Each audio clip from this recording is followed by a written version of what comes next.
Assalamualaikum, salam fly. Guys, kita menang lagi.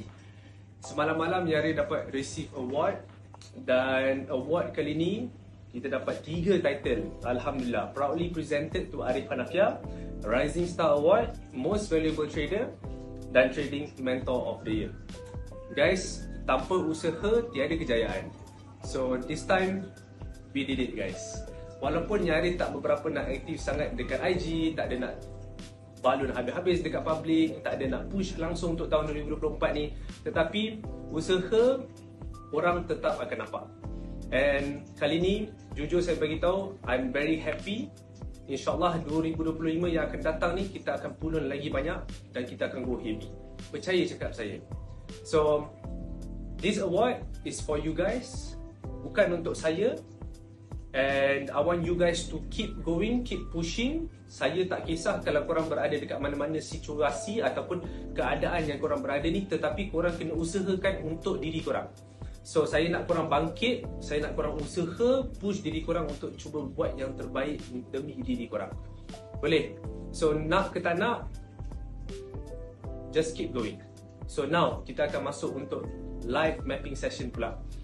So first and foremost, untuk live mapping session saya akan fokus dekat H1 sebab H1 antara time frame yang lebih sedap untuk kita nak tengok. Sebab bila kita tengok dekat H4 ataupun daily, dia memang tengah all time high. Tetapi saya akan fokus dekat H1 dulu buat sementara supaya korang boleh nampak penjelasan dia. So first, saya akan tandakan apa yang saya nampak dan apa yang saya akan buat untuk minggu depan. First and foremost, kita ada satu support level dekat area di sini. Saya akan tandakan. So ni adalah support di H1. Dan kemudian korang boleh nampak dengan jelas kita pun ada resistance di H1. Saya akan explain dekat korang sebentar lagi direction yang saya nampak. Kemudian saya akan masuk kepada M30. Korang boleh nampak dekat level yang ini. Ni adalah satu level yang sama juga. Agak boleh pantau level ni. Sebab apa? Dia pernah di-reject 2-3 kali juga sebelum dia dipecahkan. Okay? So now, simple sahaja. Kita akan fokus dekat M30. Korang akan tengok ke arah mana dia akan pergi. So first and foremost, korang kena faham di dalam time M30 dekat sini adalah resistance. Betul? Okay, dekat sini adalah resistance. Dan kemudian bila korang tengok, apabila harga tu akan, contoh kalau harga tu pecah ke atas, silap-silap bila dia datang balik, korang jangan terus buy. Korang tunggu dekat dalam mana? Korang tunggu dekat area zone sini ataupun zone sini. Tetapi untuk dia nak betul-betul pergi buy tu, structure dekat sini kena dipecah. Maksudnya dia punya perjalanan dah lebih kurang macam ni. Kita nak cari sideways yang telah dipecah, datang balik untuk kita nak cari buy. Tetapi untuk saya, kalau saya tak betul-betul buy untuk minggu depan, saya lebih suka tunggu dekat area sini ataupun area sini.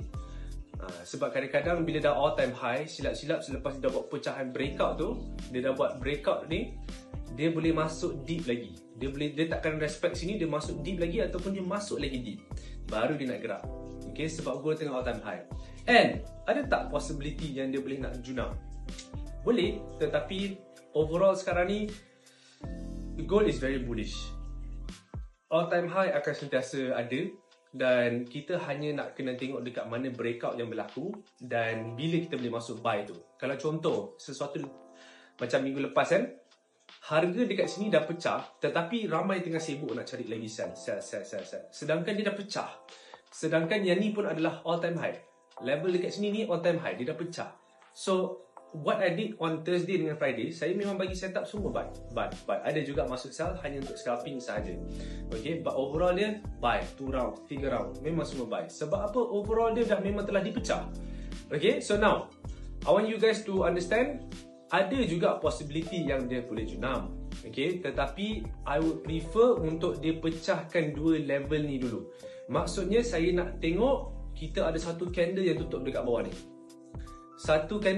Multiple candle. Minta maaf, multiple candle. Maksudnya kita nak tengok ada banyak candle yang tutup bawah structure. Sebab the way I trade, the way we trade, saya tengok based on candlesticks. And apa yang korang nak kena faham pasal candlestick, simple je.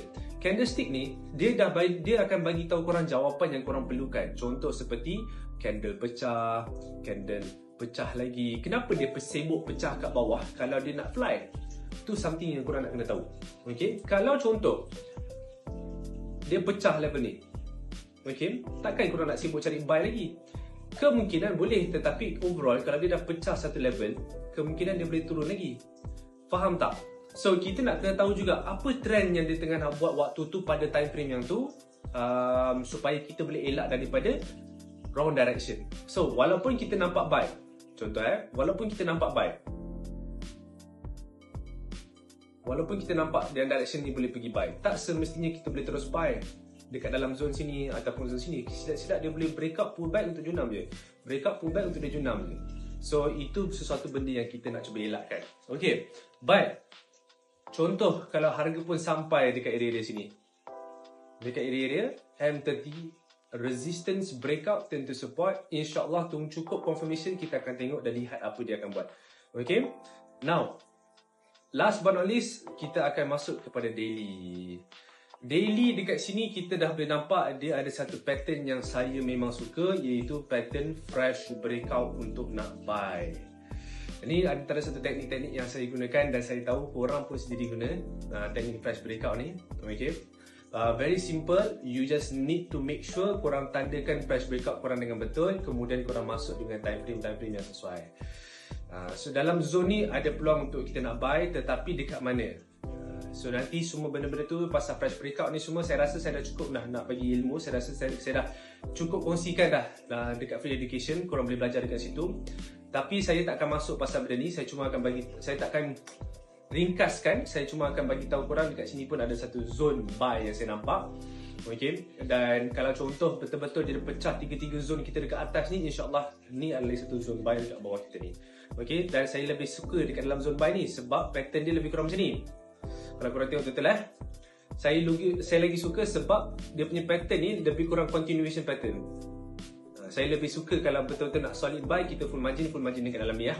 Okay, so itu adalah sedikit sharing yang saya nak kongsikan untuk korang untuk minggu depan punya teknik lah. Saya harap korang boleh dapat sesuatu daripada live mapping malam ni.